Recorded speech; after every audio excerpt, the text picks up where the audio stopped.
England विरुद्धच्या दुसऱ्या एकदिवसीय सामन्यात टीम इंडिया विजयाच्या उंबरठ्यावर आहे। इंग्लंडनं विजयासाठी टीम इंडिया समोर 305 धावांचं आव्हान ठेवलेलं आहे आणि याला उत्तर देताना टीम इंडियानं 5 विकेट गमावत धावांचा टप्पा पार करण्याचाच निर्णय घेतल्याचं दिसतंय।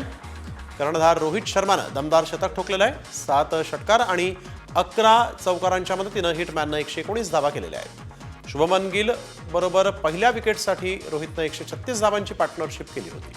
शुभमन गिल 60 धावा करून बाद झालाय, तर विराट कोहली अवघ्या 2 धावांवर बाद झालाय।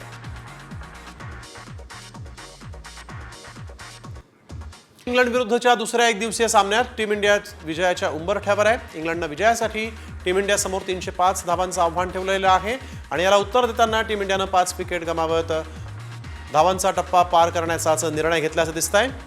कर्णधार रोहित शर्मानं दमदार शतक ठोकलेलं आहे। 7 षटकार आणि 11 चौकारांच्या मदतीनं हिटमॅननं 119 धावा केलेल्या आहेत। शुभमन गिल बरोबर पहिल्या विकेटसाठी रोहितनं 136 धावांची पार्टनरशिप केली होती। शुभमन गिल 60 धावा करून बाद झालाय, तर विराट कोहली अवघ्या 2 धावांवर बाद झालाय।